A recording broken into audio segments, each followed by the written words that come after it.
To me, the highlight of the weekend was the trade nights. The trade nights were amazing. I did not make it to Car Collector 2's trade night. I was there for about an hour when I got there. I actually went to his trade night. There was a couple guys trading outside of his trade night, and they had hockey. I made a deal there, and then I went in there. Tons and tons of people at the Car Collector 2 trade night. Everybody was like willing to move stuff, and if you were a little high on something, at least from my experience, people would tell you, hey, I'm a little high on price on that compared to comps, and I appreciate that. Then the other nights, we had gone to the Bally's trade nights. There was an F1 trade night that I think only like 100-ish people were at, but sounded really, really fun. Saw some pictures, saw some videos from that. But the Bally's trade nights were really, really fire. Especially the Friday. I wasn't there the Saturday one, but I saw videos from the Saturday one. The Saturday one looked really, really good. The Friday one, we got there maybe at 8, and we're working deals until 3, 4 in the morning. And the same thing for Thursday. We were there from 9 to about 3 in the morning working deals all night long. Super fun, like building those relationships, building trades up that you would have never expected to get.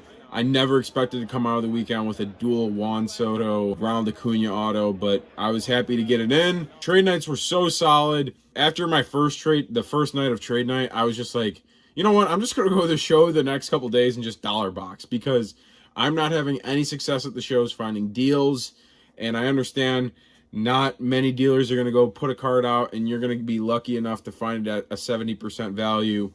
But that's when the value boxes during the days came in. Trade night, amazing. My only recommendation, I wish that maybe there was more organized trade nights, not just the one by Car Collector 2, because it seemed like some nights that, yes, there were some people at this trade night at Bally's, but then the other night there was that same night people were at another casino. So it was difficult to know where to go. I ended up going to Bally's every night, but still very, very enjoyable time. When talking about the show and how I like the show, I would give the show a C to a C plus, somewhere in that realm. Show was good in the way that there was plenty of space compared to last year, where last year when walking around, going to table, it felt like things were a little bit too narrow and that there wasn't a lot of walking space. It also felt really, really hot last year at the Chicago National. This place felt very well air-conditioned, not really moist people around you. Yes, were there people lacking deodorant? Yes. But it didn't feel like everybody was sweaty because it was super hot in there. Was it hot outside? Yes. But once you got inside, it felt pretty air-conditioned. My next flaw to the show would probably be the internet. If you wanted to get internet, I honestly probably should have bought it. It was $80. I'm not sure if it was $80 for the week or $80 for the day, but I probably should have bought that. It would have honestly helped out, because I didn't buy a card over $100 because I wasn't able to comp anything out. So that's when something like the trade nights came into use, where I could use internet at the casinos where I couldn't at the regular show during the day. Another negative to the show was the food prices. I ended up getting chicken tenders and fries, and that cost me $16, and then I got a Diet Coke with that, and that came out to a whopping $23 after tax, which was very fun. And there wasn't really any food options around the venue, so that wasn't really an option to go and find something to eat. We even tried going to the Applebee's that was about 2 blocks down the street, and their wait was about 45 minutes anytime I tried to call. And at night, it usually was an hour to an hour and 20-minute wait. So it was almost impossible to get to a place where I could sit down. Also, I didn't really like that a lot of the dealers were priced a little bit high. I understand you can make your own prices, but a lot of the guys just weren't willing to move off price. I understand, but if I'm able to show you a comp and you say you're negotiable, and then I show you a comp and the last 3 have been doing 100 and you're priced at 130 and you're not willing to move at all, I just have no reason to want to buy the card. So I wish some dealers were very reasonable on price, but a lot were not, unfortunately. When I'm talking about pickups were very, very fun from this weekend. Didn't make as many as probably I wanted to. I picked up a lot more lowish end stuff and saved a little bit more of my cash for coming home and buying stuff on Facebook. I live by this, and I try to never force a deal. I never try to, okay, I come in with the weekend, let's say with $5,000.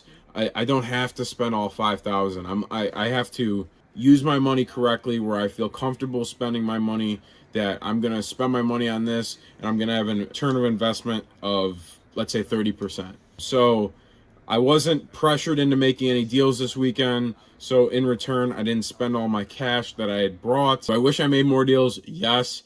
I think I would have made more deals if I would have stayed for the Saturday trade night, because the first trade night on Wednesday night, I was dead. We were up at 4 a.m. that morning and had been running all day. And then when I got to the trade night, I'm like, guys, like, I just want to go home. Like, please take me back. And we ended up staying till like 1:30 in the morning, and I was just so dead by then. But the Thursday and Friday trade nights, I was feeling a lot better. Pickups wise, I picked up that Acuna Soto auto. I picked up a Julius Erving 1986 Fleer auto, authentic, and I had some other cool-ish pickups. I picked up this sweet, I've never seen a comp on it, a 14 karat gold Dwayne Wade out of 10. Thought that was pretty sweet when I got that. Overall, great weekend full of pickups, a lot of lowish end stuff, a lot of bulk deals, trading one piece down to a bunch of other pieces, because when you come to a lot of these bigger shows, people want to trade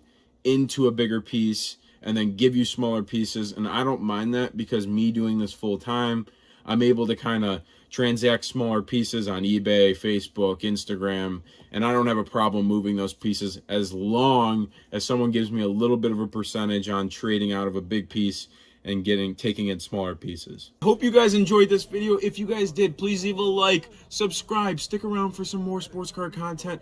I'm always pumping out new videos. I'm trying to weekly, twice a week, 3 times a week. I'm trying as much as possible, but I also got to sell cards as a full-time job. Like I said, if you guys did enjoy this video, please leave a like. I'll see you guys in the next one. Peace.